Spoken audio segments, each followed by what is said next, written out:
Alright, going live, going live, going live. 1, 2, 3, 4. Welcome, ladies and gentlemen. We are live here Sunday night. How's everybody doing? I was going to wait until tomorrow to do this stream because apparently Shuumatsu no Valkyrie, also known as Record of Ragnarok, there's apparently a decent enough translation out without any major problems, according. So we were going to do chapter 86 here. Now, the thing is, as I said, I was going to do this on Monday instead of tonight because I was watching football, having dinner with my family, that kind of stuff. But after watching such a travesty of a game, I decided, after watching the Ravens somehow shit the bed after all this time, I said, never mind. I'm once again done with football. Let's just move on. I don't feel like watching the 49ers and Lions. I don't really care anymore. So, that being said, I looked at the first page here, and everything seems to be in nice HD quality, seems to be crisp. And I have a lot of paperwork to get done tomorrow. It's a bit of a snow day tomorrow, according to the weather and stuff like that. So I'm going to be able to catch up on a lot of paperwork. And I thought, well, if I get on a roll sort of idea, tomorrow and stuff, and, I can sleep in a little bit and just work through the evening and stuff on it. And if I don't have to make anything extra on YouTube, then that'd be great. And right now, as I said, I came home, I have some time, so, and we might continue gaming on some Sonic Adventure 2 Battle in a little bit as well, but, anyways, what do you guys think so far? Has anybody read the chapter? Once again, we usually leave about 5, 6, sometimes even 15 minutes, depending on what's going on in the chat and stuff like that. Or we then get right underway with the actual chapter reaction. As I said last stream, though, I expect this to be a great fight. I expect it to be an awesome fight. A fight the like of which we haven't had for rounds. And I mean rounds plural. For the last couple of years, we just haven't had a fight where everyone's just like, this is just great. Like, no matter who you're, going for, as it were. No matter who you're, I want them to win, or I like this character, yada, yada. We just haven't had a great fight, but I have the feeling that that has the makings of a great fight. Though a lot of people were disappointed. That it's Japanese versus Japanese in this one, but I don't have an issue with that. I really don't. I think it'll be fine. And also, quick note for everybody. Once again, I mentioned it a few times last stream. I'll mention it this time. The thumbnail is generic, of course, for the live stream because it's a reaction, so I don't read the chapter or check any of the pages. First, other than the first panel, just see what the quality is when I'm not reading any officials. But other than that, I don't. But then afterwards, I go back and I change out the thumbnail to something, relative to the chapter. So definitely, for those watching the VOD later, I hope you enjoyed the updated thumbnail, which I'll update probably sometime after the stream's done, But, what else is there to cover? As I said, I don't think Okita's going to lose. I think this is 100% going to Okita, but just like the Ravens were supposed to win the Super Bowl, that just went downhill today. So any given Sunday, and it's Sunday, so any given Sunday, we have no idea what's actually going to happen. If Susanna wins, what's the record right now? What's everybody at here? Let's see. I always forget what the current record is. We have 2 wins for the God, then 2 wins for humanity, then our 3rd win for the God, then a 3rd win for humanity, then we have a 4th win for humanity,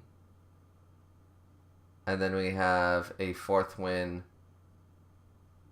and we have a 5th win. Okay, so yeah, they're 2 wins away, right? It's 5 to 4. Does that sound right? Yeah, 5 to 4. Yeah, that sounds. Is it 5 to 4 or 5 to 5? Anyways, yeah. We've only done because round 9 was Apollo. So we're 5 to 4 right now in the God's favor. So could Susanna win?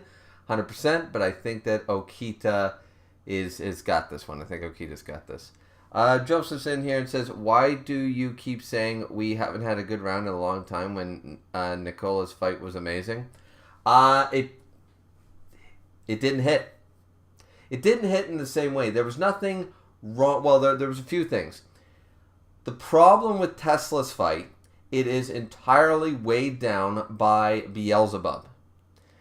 And Beelzebub had like 150 pages of backstory, still a shitty character, and that chaos move was like, oh my god, the ultimate, the banned move that can do all this damage, and it just blew a small hole in the arena and stuff. So there was a lot there, in all honesty. Like, Tesla's abilities to fighting and stuff was cool. Just Beelzebub. See, to make a great round, you need both combatants to be awesome. So if you don't like both combatants, or the way they fought, or their backstories, or their character, it's not an awesome round. You know what I mean? Like, round 6 was great up until Hajun. Then the rest of it was shit, right? Because Zerofuku was a good character. Buddha's a good character. But Hajun is not a good character. So that takes the stuffing out of it. Chin is, once again, round 7 is terrible. So, I mean, because of Chin. Hades is awesome. And round 8, it had Beelzebub. So you have a problem there. And once again, Leonidas was such a disappointment. Apollo was fine. Leonidas was disappointing but okay at best, but neither one struck anybody as, this is now my new favorite character. Like, you know what I mean? So that's why I mean we haven't had a great... the last great fight was round 4. The last fight that was awesome. Round 2 was awesome. Round 3, a lot of people say it was awesome. Round 1, once again, gets a lot of hate, but I think it's awesome. Round 5, actually, in the anime, was fixed, and it was quite good. At the time, round 5 in the manga had a big pacing issue, which really took the damper out of round 5. But if done properly in chronological order, round 5 is saved. In the same sense that if you cut off the last half of round 6 is a great round. Just an overwhelming dominance that we haven't seen since round 1. That's, it's okay to have that. But I think the mangaka forgot. So that's my reasoning there anyways. And you don't have to agree with it, but in my opinion, round 8 was good. But it was no round... It's not as good as the first 4. It just didn't hit as strong. And I think it's because the story since round 6 has been weighed down by this Beelzebub crap. And finally it's over, and it's like, love of God. Chin got 2 backstories. Beelzebub got the most amount of pages of backstories. It's like, no wonder a lot of people don't like Chin or Beelzebub. They were 2 entirely one-sided focus. That's part of the problem.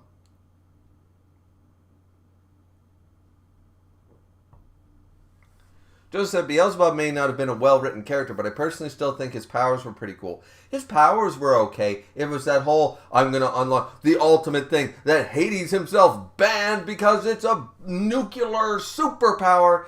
Sky Eater's more impressive. You know what I mean? There are more impressive moves in previous rounds than this banned move by the underworld itself. It was an explosion half the size of the arena. It's okay, and Tesla survived it. Like, how devastating was that really? Like, the hype up for some of his abilities was kind of shit. Joe said, maybe whenever round 9 gets animated, Apollo's speech will be better delivered and you'll better understand it. Once again, I have no big beef with Apollo overall now that the round's over and stuff. But once again, we were looking so forward to Leonidas. Leonidas was a huge disappointment. And Apollo was okay. I started out not liking him. I think he's decent.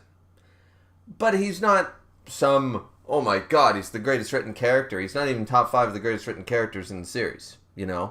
I think he's alright written. I think like everything about him is average to good at best. Decent to good.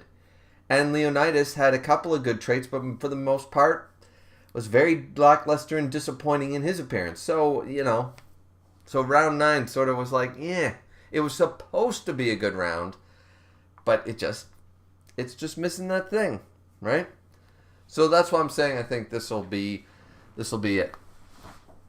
And with that being said, why don't we just start? We've hit about the 10-minute mark here, haven't we? Yeah, 10:05. Perfect timing. Perfect timing. So thank you, Joseph, for being part of the chat. And let's just jump right into it. So, first page of chapter 86, Shuumatsu no Valkyrie. Now, in preparation for the 10th fight of gods versus humans, the arena was completely renovated. And see, I got high hopes here because look at this. We got Kyoto, the streets of Kyoto. Let's go, Shinsengumi style. Alrighty. Boom. Next. That was a request from a god? Why the hell is it set on a human side stage? The gods have 5 wins and 4 losses. So that's good to know that actually, because last time it was a request from the human side, but Susanoo has given Okita the advantage here to play on his home turf. So that's interesting. I don't think we knew that last chapter. So yeah, 5-4. The countdown to the extinction of humanity is only at 2.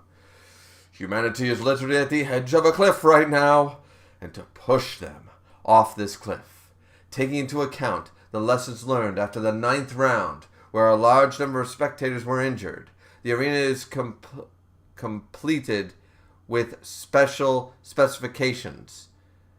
Oh, wait, I must be reading this backwards. See, this is a problem when it's a different site. Clearly, so I don't read right to left. I think I would read left to right. This makes no sense because it says, and to push them off this cliff. Yeah, okay, so I have to read right to left on the page, but left to right as the pages go. Okay, that's weird. Like, sites like this, it's like, okay, if you're going to do this, then have it all done correctly. I don't get that, but anyways, alright, so as requested by the fighter on the god's side, the stage for the 10th round is a perfect recreation of a portion of Kyoto, Japan at the end of the Edo period. And then they said that was a request from a god? Yeah, okay. So, and now to push them off this cliff. The greatest sword god in the heavens. I'm trying to think, what other god's known as like the epitome of the sword? Yeah, alright. The greatest sword god, let's go, in the heavens, descended here. And then he walks onto the bridge. In ancient times, this god struck down the 8-headed serpent, Yamata no Orochi, also sometimes known as the 8-headed dragon, but whatever.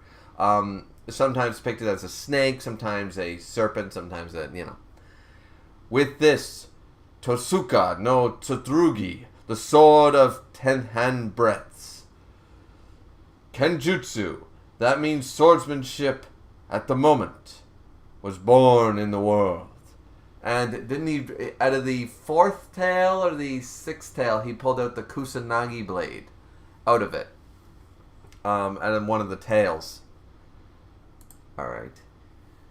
And then, a sword was born from Orochi's tail. There we go. A legendary sacred treasure. Amano Kiru, Kumo no Tsurugi, the heavenly sword of gathering clouds.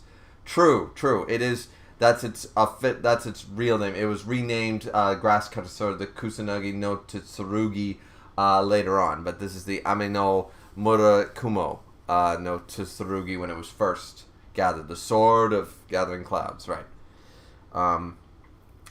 Let's see. So with that sword in hands, he was furious like a storm. God of storms. Swift like lightning. He cut down the evil gods of Takamagahara, the high plane of heaven. He is a sword god, feared as the wild god. And now is his time to live up to his reputation. I am the origin of Kenjutsu, the strongest god slayer. Susanoo.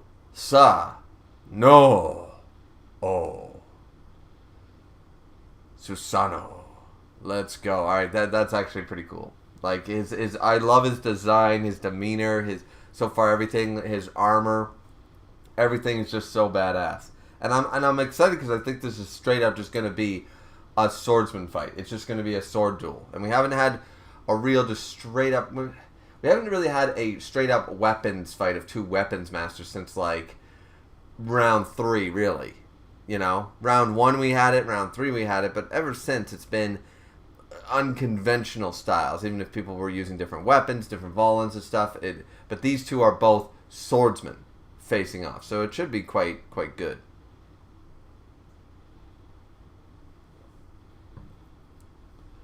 So let's see.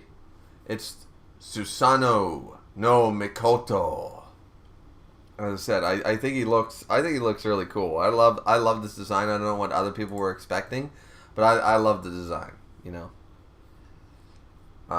Yeah, 100%. I love the design.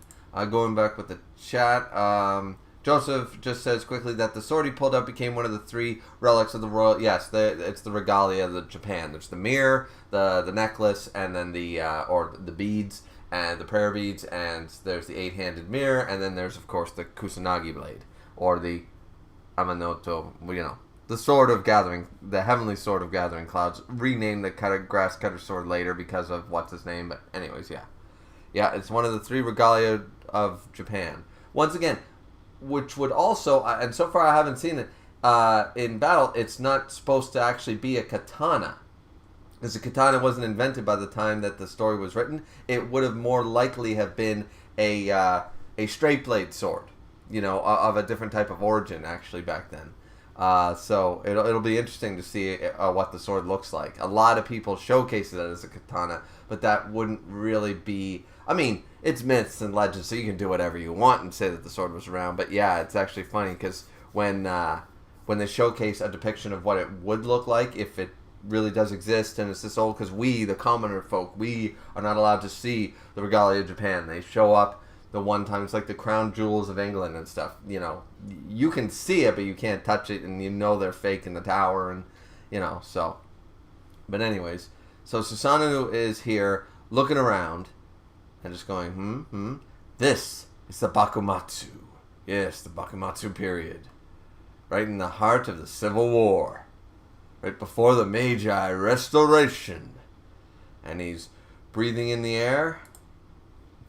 I am hyped. Alright, see, I like his personality. I like this. He's like, I just want to fight, you know, supposedly the best of the best, you know, swordsmen in Japan, you know. Let's go. And now... mankind's challenger to the strongest god slayer in the heavens, and he's looking forward, is this man. Doom, here he comes. There was an era in Japanese history when the men were intense and were overflowing with fighting spirit. Swords and ideas clashed, and many lives were lost on that place. It was Kyoto, at the end of the Edo period. In this city where countless swordsmen and masters were born, the peak of Kenjutsu was reached with the art of manslaying. Of course, manslaying. Who is the strongest manslayer of that era? Would it be him who is Japan's #1 small sword and created many unruly ronin, Sasaki Tadasudoburo from the Mimemagi room? No, I'm probably butchering that, sorry. Would it be him who was called the strongest tyrant at the end of the Edo period, who mastered Shinten Muen Ryu, the founder and leader of the Shinsengumi, the Director General Surizawa Kamo? No. Yeah, the end of the Edo period and the Bakumatsu are the same here. Yeah, because it just is. Then would it be the 4 manslaves of the Bakumatsu? Remember, the 4 manslaves, that's what... Kenshin is based on. He was, you know, he was considered the strongest of the 4 manslayers that was hired to, you know, carry out the deeds on the other side against the Shinsengumi, so they clashed. Would it be the 4 manslayers of the Bakumatsu who turned said era with their killing swords? Okado Izuwa, Tanaka Shinebe, and Kawakami Gensai is the one most based off of Kenshin. That's who's based. He was considered like the most dangerous manslayer, supposedly. and Nakamura Hanjiro. I mean, once again, all these guys, we're talking the leaders of the Shinsengumi. We're talking the Manslayers. We're talking the Batosai. We're talking the Hitoki. So, yeah. No. This small man dressed in a light blue checkered Hayori. Oh, they didn't bring up Hajime no Saito. They didn't bring up Saito Hajime. They didn't bring him up. That's actually odd because he was also, I believe, captain of the third division or whatever. He was a powerful guy in his own right. So that's funny they don't bring him up. But all right, let's see. This small man dressed in a light blue checkered Hiyori was feared by warriors as a demon. The sword that died Kyoto and Asoka in fear and blood during the Bakumatsu era. His true identity. Is he a human? Is he a demon? History's strongest manslayer. He is called the captain of the first unit of the Shinsengumi, Okita Soji. Okita Soji. There we go. Let's go. All right. Hype intros. Very, very hype intros, I have to say.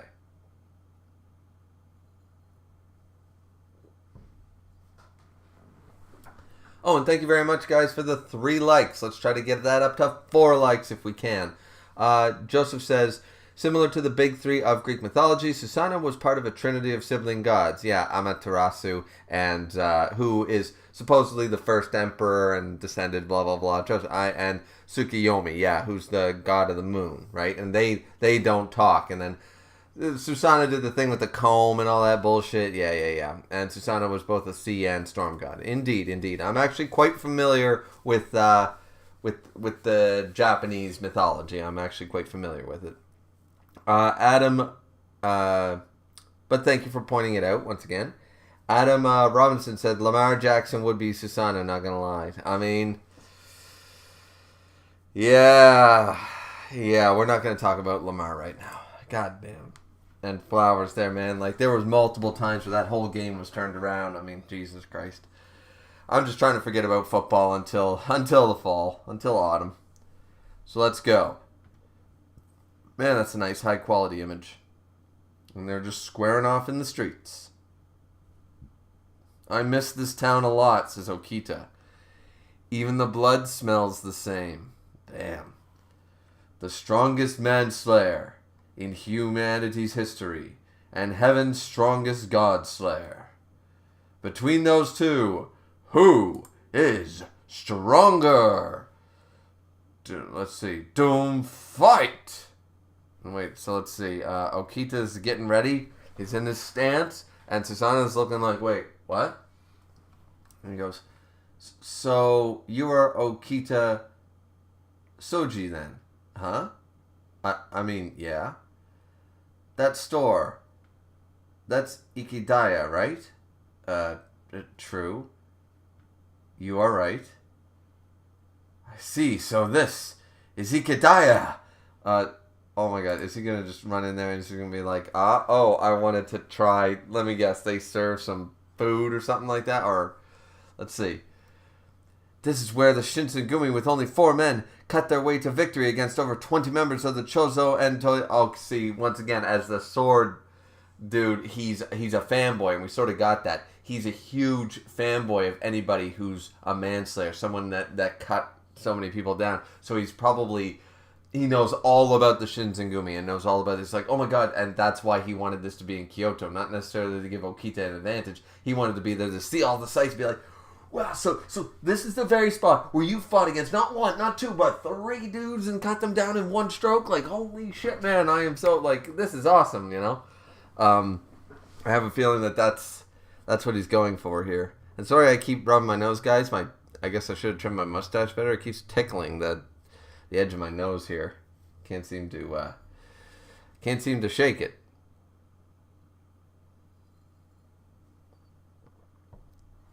So this is where the Shinsengumi with only 4 men cut their way to victory against 20 members. Right. The one and only Ikidaya. Oh, I can see sword marks on the pillars. The aftermath of the Ikidaya incident has been faithfully recreated. Okita goes, you really know a lot about that, don't you? Sure I do. The Bakumatsu period was my one and only dreamland. Oh, a place in Japan where it was just constant, the height of swordsmen against other swordsmen to the point of killing. Like, and it's true. It was basically like at this point, like you can go further back in history. You can say, "Oh, these swordsmen were great and those swordsmen were great." Of course they were, but at this point, it was kill or be killed. When you walk down the streets, at any moment you could be attacked. Your senses were you had a sixth sense. You had a heightened. You had to be a warrior 24/7. There was never a choice to relax. There was never, you know. So it sounds like his type of idea. This place, is it somewhat dear to you? Yeah. The sword I created was cultivated by mankind over a long period of history. And in this Bakumatsu period, they mastered the art of manslaying. See, I would agree with that. That's why I've been waiting for so long. It was for you, the strongest manslayer of the Bakumatsu period, Okita Soji. This time, I will fight you. Huh? And then Okita's just like, huh? This is not what I was expecting from the god of swords. Oh. And let's see, there's a bunch of people there lined up. Let me guess, it's all the other swordsmen that are, the Shinsengumi and stuff. Uh-oh. Soji, wake the fuck up! Okay, give me a break. That guy gets distracted so easily. Nagakura, please stop your loud and stupid voice. It's embarrassing the squad. You didn't change at all. Still the same Shinpachi who is always so fucking serious. Come again. Hajime, you little shit. Do you want to fight? Bring it on. There's Hajime Saito. It's all the members of the Shinsengumi. Are you guys ready? We, the Shinsengumi, will also go with Soji. Alright, their character designs are great. I love the first down in front here. They both look awesome. Saito and stuff, they look great. Cut that out, Smack. Alright, yeah. Smack them both down. Shit, you're gonna punch me even in the afterlife? I don't care where we are. What the hell are those guys? They are the same noisy fellas as ever. I was sort of hoping they'd show also the four manslayers. I forget exactly in Japanese. They're called something with an H, like Hitokiki, something like that. But it basically means manslayers. So yeah. But it's cool to see, obviously these are the main leaders and captains of the Shinsengumi. That's pretty badass. So let's see. Captain of the third squad. There he is. Saito Hajime. He finally. A much different design than from Kenshin, but looks pretty cool. Captain of the second, Shinpachi. Yeah. Alright. Actually, his design is reminding me of the new design for the Hokkaido arc in Kenshin. So yeah, 100%. Of course, behind them is the man, the myth, the legend himself. But Soji's body fit to fight him? Yeah, I mean, good question. But here, in the end, he shouldn't be suffering from his tuberculosis, because remember, they should come back at their peak, whatever that peak might be. We already brought that up in round 3. This is them at their pinnacle, so there is no. He shouldn't have his pains of tuberculosis at this point. Fear not. Besides, take a look at his face. Let me see the captain of the 6th unit, Genzaburo. Yeah. Member of the Mibu Roshigama Ishibaro. I'm not sure who that is. I'm not familiar. The 8th unit of Shinsengumi, Todo Hisoke. Indeed, when you agree, yeah. Shinsengumi's intelligence officer, Shimada. Yeah, I know of Shimada. I don't know if I knew the 8th captain there. Deputy chief of the Shinsengumi, Yamanami Kisuke, or Kaisuke. Yeah. And his design looks really cool, too. His design looks awesome. Yeah, and then we have a Grim Reaper-looking guy, the captain of the 10th unit, Harada Sonosuke. I'm not sure if I knew about him yet. Like, I've read quite a bit about the Shinsengumi over the years, but of course, it's mostly focused on, you read it from a historical perspective, more so than reading, like, directly from all the notes of the Shinsengumi. Here's the list of all the Shinsengumi, here's what they did, here's their relations, blah, blah, blah. And a lot of that isn't as well known. Like, it takes more than just going on Wikipedia to learn all the details here. But No, this is pretty cool. I like the designs. Everything's looking pretty badass. Let's see. Then we should know that already. At times like this, Soji is stronger than anyone else. A healthy body, the nostalgic air, and the strongest opponent. Finally, I can fight to the death with all my heart. Oh ho ho. Wait. Oh man, is that the end of the chapter? Is the chapter that short? Oh man. Oh man. That felt way too short, man. That felt... Damn. That felt way too short.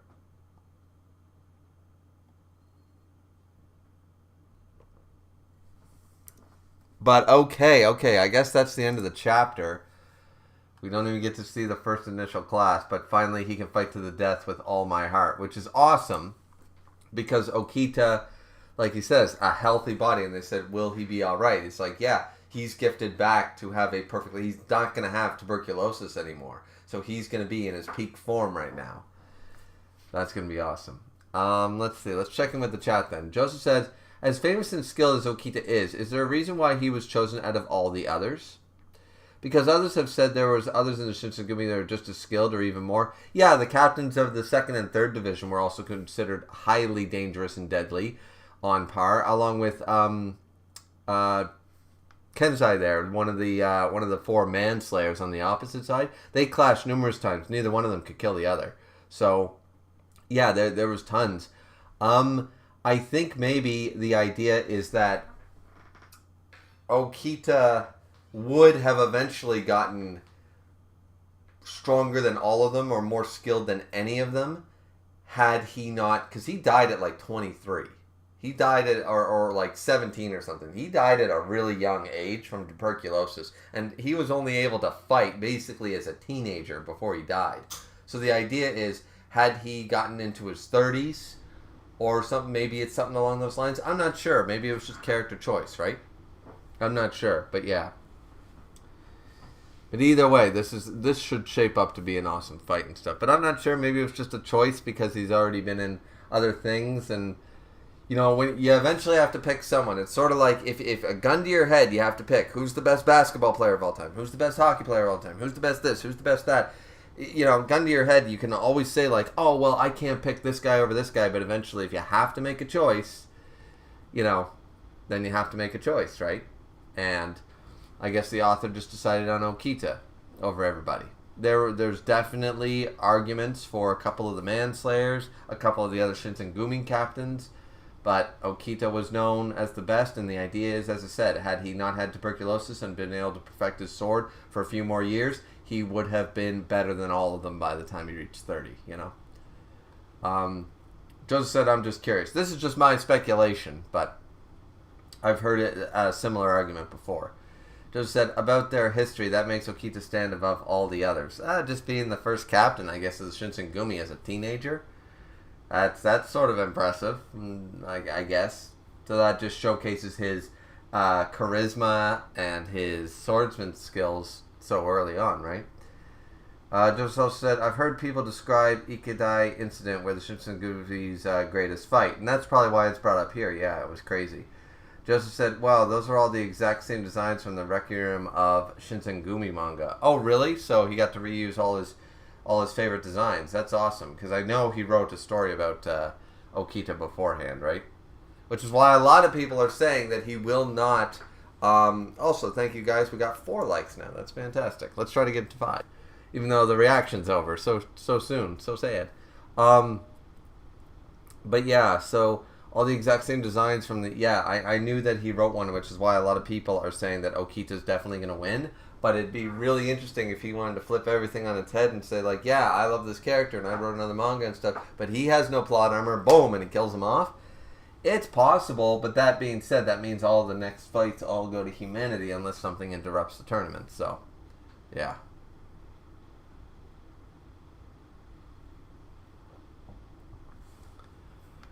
So yeah.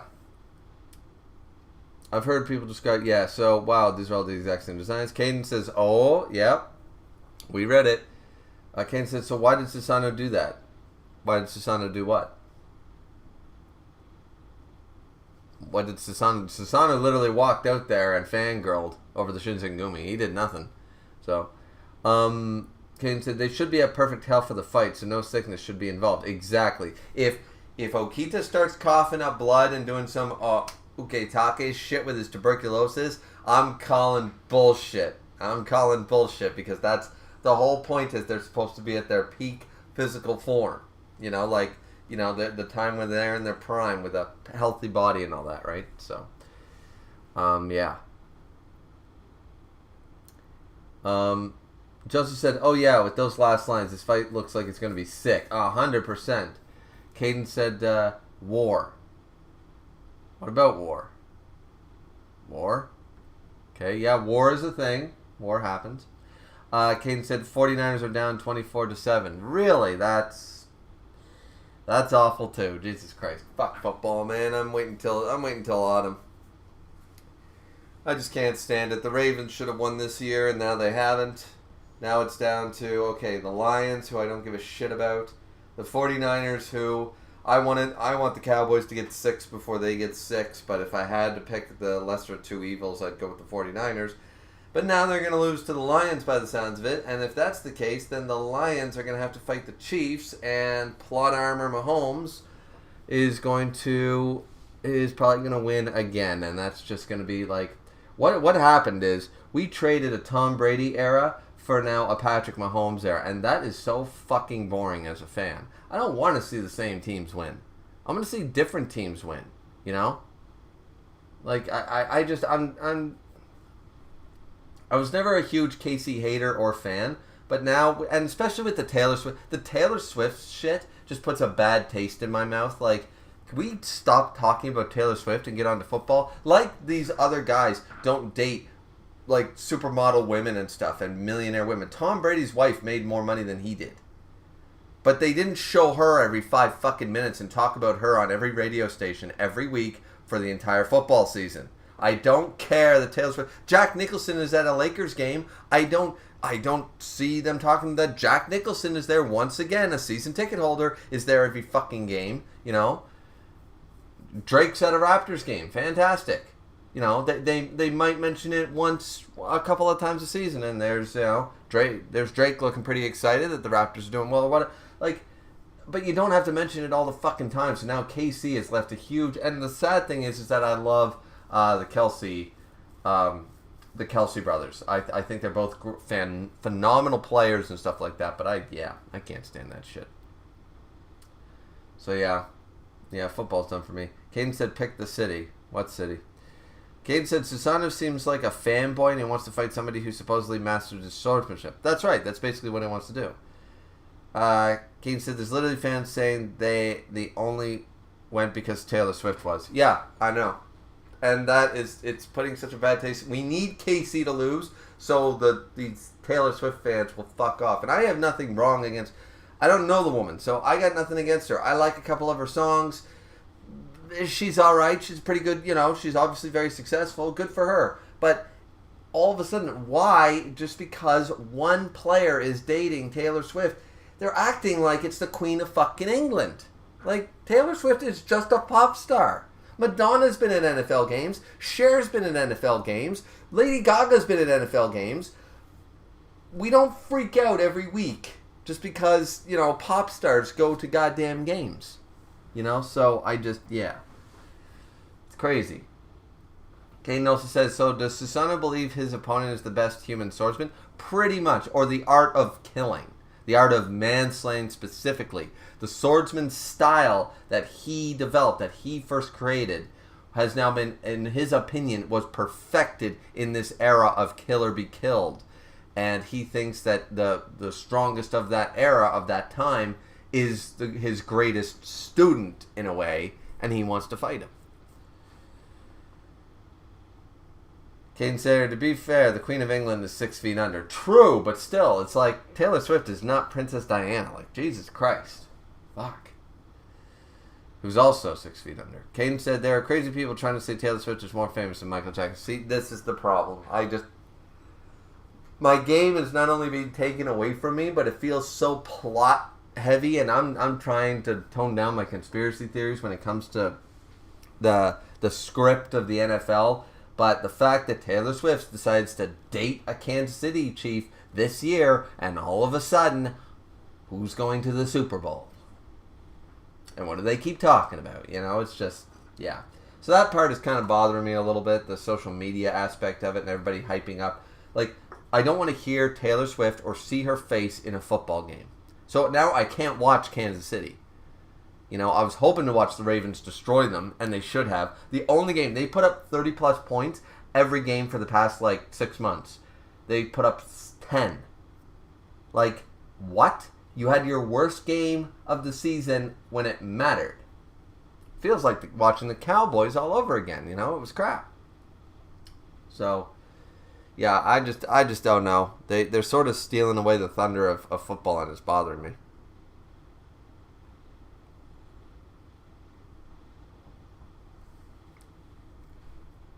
That being said, so Shuumatsu no Valkyrie, guys, Chapter 86, that was pretty short. I mean, I'll probably be back, maybe play some Sonic 2, try to clear that up, because I didn't realize, I played for 5 hours yesterday.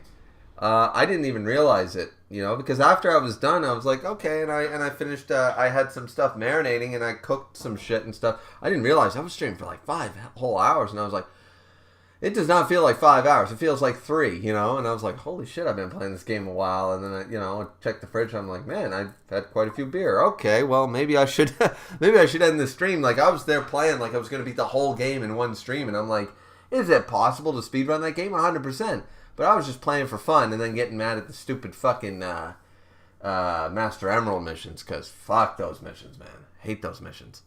Always did. As a kid, I hated them. Other than, I never minded the initial ones, like Wild Canyon. Wild Canyon was fun. Pumpkin Hill was fun. That's about it. Every other mission sucks, you know? But yeah, Kane said, I believe this season is super rigged. It felt rigged. It did. It really did. It felt scripted. It felt like a scripted season. And I don't know what it was this year particularly, but it felt, yeah. Yeah, it just felt a little scripted. But, I mean, I'm sure... See, me and my brother go back and forth and argue about this, but at the end of the day, I think that there's definitely cheating going on. We've proved that. Bill Belichick is the biggest head coach cheater with the most amount of fines. For God's sakes, the man cheats every goddamn practice. But, so there's definitely cheating going on that's caught and not caught. But... sometimes I really do think, and this isn't my original thought, I've heard this on podcasts and stuff before, but the idea is that back in the 60s and 70s and into the 80s, and even the 90s, back for the last 40 years of football pretty much, up until when I was born and a kid, people would turn off the fourth quarter if it was a blowout of a game, right? People would turn it off. And this is not just football, any sport. This game's a wash, and they turn off the game. Well, advertisers make all their money by people watching and viewership. So if people are turning off a game not even a quarter way through, halfway through the game, the advertisers are getting pissed off. The people making money, the league is losing money, and the league wants to make money. So all of a sudden, we have these crazy huge plays and these comebacks from deficits at the end of a half, and all of a sudden, and it happens to the Cowboys too, in their favor sometimes, and sometimes against. But it's like a team is up 28-7, and then all of a sudden, the team that scored 28 points doesn't score even a field goal well into the fourth quarter. And what has that offense that could only score 7 points do? One fluke touchdown, maybe a pick six at best. All of a sudden, they've gone down the field for another 17 points. Wait a minute, now we have a game. And it's like, you're just trying to keep us watching the commercials. You're just trying to keep your viewership up, right? And I mean, from a business model, that's exactly what you need. That's exactly what you want to do. But it's some shady shit, because it didn't used to work that way before, right? But isn't it convenient that very few games are straight up blowouts? And the only time you actually see blowouts are on days like Sunday where you can switch to like 5 or 6 different games going on at the same time. You can have blowouts on Sunday, but you very rarely have a blowout game in the playoffs with no comebacks, and you very rarely have a blowout game on Thursday night and Monday Night Football. Now all of a sudden Monday Night Football can, because for some weird reason they're playing 2 Monday night games. Does anybody notice that? And all of a sudden we've had games that clearly were over by the half and stayed that way because there's another game to watch. And guess what? There was not 2 blowout Monday night games. Right? So when you look at that all on paper, that looks really sleazy. That looks suspicious as fuck. You know? Or maybe I'm crazy and just a conspiracy theorist, but yeah. Anyways, so that's my take on all the football shit. But yeah, because this stream was super short. I didn't realize the chapter would be so short. They basically just introduced Susanoo and Okita and said, let's go. That felt stupidly short. I didn't have a page number total, but yeah. Like, goddamn. Did that say 32? That was not 32 pages. Oh my god, it was. It was 32 pages. Well, it still felt pretty short. Anyways, I like the chapter though. Chapter was good. Once again, for people in the VOD, stay tuned because the thumbnail will definitely be updated after I end the stream with an image from the chapter itself. I'm really hyped for this fight. I think this fight is going to be the best thing since round 4. I really do. I think this fight is easily going to hit top 3 fights. Without question for me. And I'm hoping I'm right. I mean, why would you want to be wrong? Wouldn't you want to keep reading and for something to get better and better and better? So I'm looking forward to it. I think this is going to be a great fight. Hopefully, Chapter 87 does not disappoint because it'll be the official, real start of the fight by the looks of it. Now that we've got the introductions out of the way, the crowd's settled, the gong has been rang. Let's fight. Let's go. A fight to the death with a healthy body. So, and thanks guys for 5 likes. We'll top up on 6 likes, I'm sure, by the time the VOD comes out. And thank you very much to both Joseph, Caden, and Adam for jumping into the chat to keep the stream a little more entertaining than just me just sitting here. So thanks to you 3, and we'll see you all back here next time for some more Shuumatsu no Valkyrie, also known as Record of Ragnarok. Looking forward to it. Hope you guys are too. Don't forget to like, comment, and subscribe as always, and we'll be back here next time. Have a good one, everyone. Sayonara.